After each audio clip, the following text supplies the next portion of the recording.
Global Warming, a simple view on a complex story, by Andrew Atkin, 21st of October 2015, and my blog is Building Utopia. Well, the global alarmist people seem to think that the world is going to hell based on their apocalyptic predictions. They've been preaching this for a long time now. Back in the 1970s they preached global cooling, but that didn't work out, so they shifted to global warming instead. Anyway, the predictions of Warmageddon, as I like to call it, are based on climate models, which of course they must be, because you can't predict the climate if you can't model it. So what is a climate model? A climate model is basically a big mathematical formula that, hopefully, provides an accurate representation of the real climatic world. But there has been a problem. The models used to calculate the impact of human-caused CO2 emissions have all failed, and badly. The red line on the graph is where the models tell us we should be, and the blue and green lines below it tell us where we actually are. Virtually no change. The massive global warming that we're supposed to be already feeling today did not happen. This means that the climate models are wrong. We could not and still cannot predict the far-reaching impact of human-caused CO2 emissions. This in turn means that there is no solid science to back up the idea that CO2 emissions will drive us into some kind of eco-apocalypse. If the models fail, then the science fails, because the models basically are the science, or should I say their mathematical representation. And you don't need to be a climate scientist to understand this. It doesn't matter how many letters a scientist has after their name, they can't calculate what they simply cannot calculate. So what did the climate alarmist industry do in response to their modelling failure? They did what all well-funded political movements do.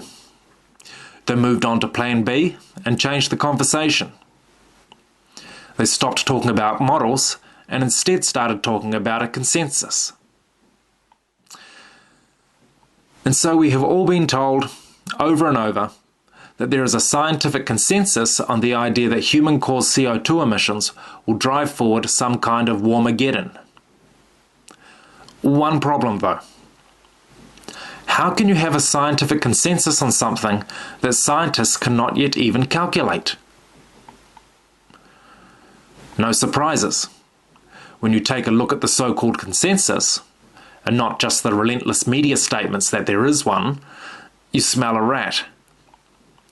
The consensus obtained was not based on a direct survey of climate scientists' opinions, like it should have been. It was based on John Cook's and his group's analysis of what climate scientists said based on their personal interpretation of the scientists' papers. So the representation of the so-called consensus was second-hand and obviously open to bias, and, no doubt, apocalyptic wishful thinking. And how do we know that the interpretation was bogus?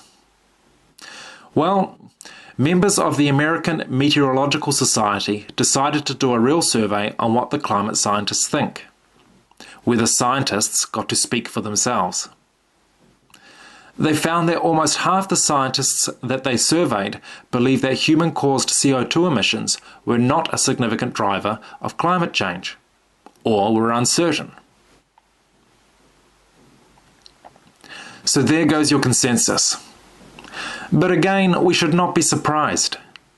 It's silly to think there could be a scientific consensus on something that we cannot yet even calculate, or not calculate to anything like the accuracy we need to form a robust opinion.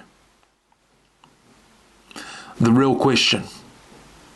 Though I personally believe that human-caused CO2 emissions must have at least some impact on creating warming, that is not the question. The question is, will a presumed increase in warming from human-caused CO2 emissions be problematic or beneficial to the planet's well-being? Or will it be too trivial to have any relevant impact at all?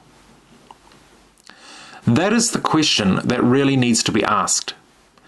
And as of yet, it has not been asked through a direct survey on climate scientists and ecologists' opinions. However, the overwhelming evidence from natural history is that a little more CO2 in the atmosphere will only help life to prosper, like it has in fact already helped today. Now don't get me wrong, I care about the environment as much as the next guy. Deforestation, soil depletion, general pollution and mass species extinction, etc. does not impress me. But promoting false environmental problems, such as global warming, is the worst kind of environmentalism because it threatens to damage the credibility of authentic environmentalism via the boy who cried wolf effect. This, to me, is why the global warming scam is such a particularly damaging nonsense. Here is some more food for thought. 1. Most climate scientists suspect that the main driver of climate change comes from changes in solar activity.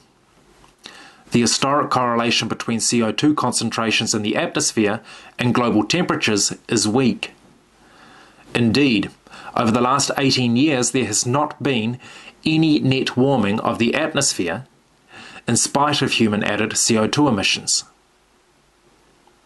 2. We also have 20% more green growth from humans putting extra CO2 in the atmosphere.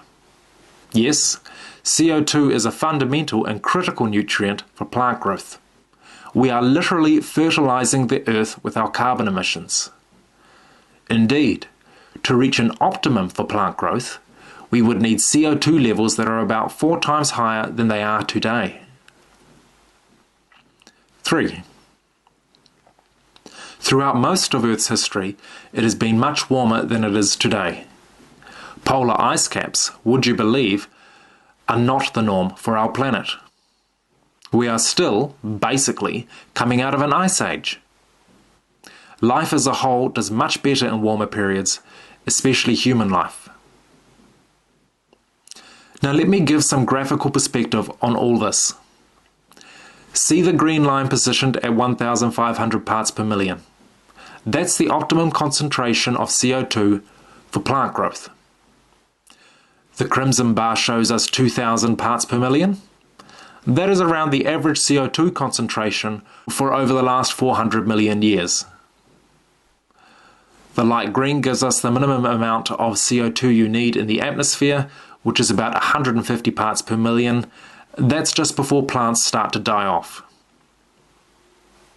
And here are the carbon dioxide levels before the Industrial Revolution, before man had any real impact at all. About 260 parts per million.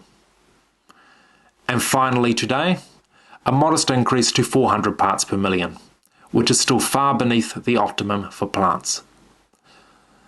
And way below the long-range levels that life on Earth has both adjusted to and exploited. Again, it's hard to believe we're not doing the planet a favour by boosting carbon dioxide levels just a little. Indeed, all tangible measures that we have thus far made have indicated that we are helping to boost life on Earth. Let me show you another image for perspective on how much CO2 there is in the atmosphere. The areas are proportional to atmospheric makeup. The blue represents the CO2 and the yellow the total atmosphere. 400 parts per million is 1 part in 2,500. Is it really so that this invisible trace gas, that by historic standards still exists at very small quantities in the atmosphere, is going to somehow drive catastrophic global warming, and when it has never done so in the past? And finally, the global warming scaremonger machine is already gearing up to change the conversation again, presumably due to the modelling failure, the global warming that never actually happened, and the threat of the scientific consensus scam being broadly exposed. And so they've been promoting the idea of ocean acidification supposedly created by CO2 emissions, which is now, apparently, a new nightmare just waiting to happen. You have every reason to be sceptical. Dr. Patrick Moore, an ecologist and co-founder of Greenpeace, has stated that acidification of the oceans is impossible no matter how much CO2 we have in our atmosphere due to the salts in the ocean. I don't know myself, but I certainly have no faith in the scaremonger machine that has repetitively failed on the science and lied to us all too often. And Dr. Patrick Moore is a true environmentalist. That much I do know. Thank you.